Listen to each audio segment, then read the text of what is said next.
Hey there, financial savvy viewers.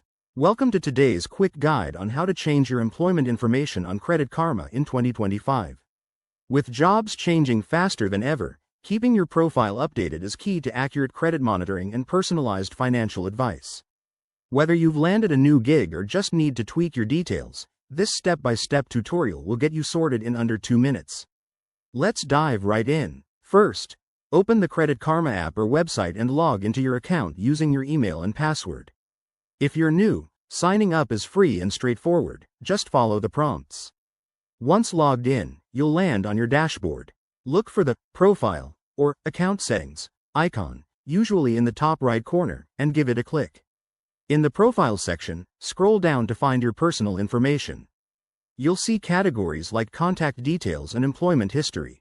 Head to the Employment section. It might be labeled as Employment Info or Work History.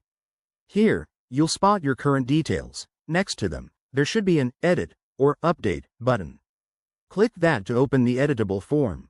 Now, enter your updated information carefully. This includes your new job title, employer's name, start date, and any other fields required. Credit Karma's interface is user-friendly, so it's pretty intuitive. Double-check for accuracy to avoid any errors that could affect your credit reports. After filling in the details, hit the Save or Confirm button at the bottom. The system will process your changes quickly. Give it a few seconds. Once done, refresh the page or go back to your profile to verify everything's updated correctly. And there you have it. You've successfully changed your employment info on Credit Karma.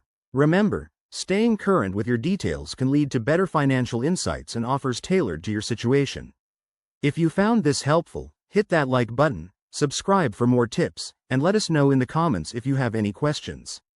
Thanks for watching, and see you in the next video.